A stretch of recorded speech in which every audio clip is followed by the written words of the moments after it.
ஊட்டி வளங்கடா அப்படின்னா ஜாதி ஊட்டி வளர்த்தி விட்டுறாங்க. அதனால எத்தனையோ கொலைகள் நம்ம தமிழ்நாட்டுக்குள்ள நடந்துட்டு இருக்கு. அதே மாதிரி நாகநரியில மார்ச் 2ஆம் தேதி 2 கொலைகள் நடந்துச்சு.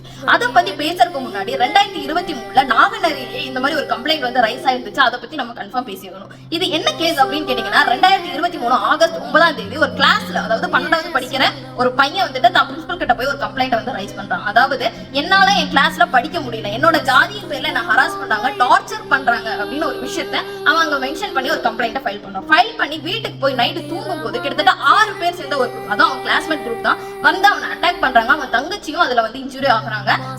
அந்த ஒரு கம்ப்ளைண்டின் பேர்ல SC/ST ஆக்ட் கீழ அந்த 6 பேரை அரெஸ்ட் பண்றாங்க. இந்த கேஸை பத்தி நான் ஏன் இங்க பேசுறேன்னு இதோட கடைசியில புரியும்.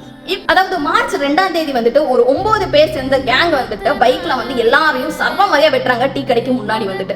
இதன் பேர்ல அங்க இருக்கிற லோக்கல்ஸ் வந்து போலீஸ்க்கு கம்ப்ளைண்ட் வந்து ஃபைல் பண்றாங்க, போலீஸ்க்கு கால் பண்ணி சொல்றாங்க. ஆனா போலீஸ் வர்றதுக்கு முன்னாடியே அங்க 2 பேர் இறந்துட்டாங்க. ஒன்னு வந்து ஜான் மார்க், அவர் ஒரு மாற்றுத்திறனாளியும் கூட, அது இல்லாம ஒடிஷால இருந்து இங்க வேலை செய்யற ஒரு வட இந்தியனும் கூட. இவங்க 2 பேருமே இறந்துட்டாங்க. இவங்க 2 பேருக்குமே இந்த சம்பவத்துக்கும் இதுக்கும் சம்பந்தமே கிடையாது.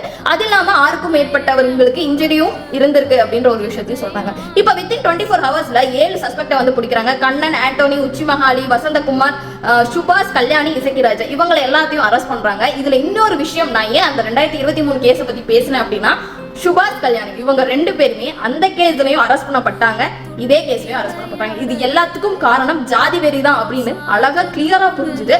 இதை பார்த்து நிறைய பேர் இன்ஃப்ளூயன்ஸ் ஆக வேண்டாம். நிறைய பேர் ஜாதியின் பேர்ல அவங்களோட இதை வந்து பெருமையா பேச வேண்டாம். ஜாதி எல்லாருக்கும் இருக்கிறதா அவங்கவுங்க வச்சுக்கோங்க. இதன் பேர்ல யாரையும் அட்டாக் பண்ணி நீங்க தான் கெத்து, நான் தான் கெத்து அப்படின்னு காமிச்சிக்க வேண்டாம். ஏன்னா அது நமக்கு தேவையும் இல்லை. வாழ்ற கொஞ்ச நாள் சந்தோஷமா வாழ்ந்துட்டு போவோம். நீங்க என்ன நினைக்கிறீங்கன்னா மறக்காம கமெண்ட்ல சொல்லுங்க.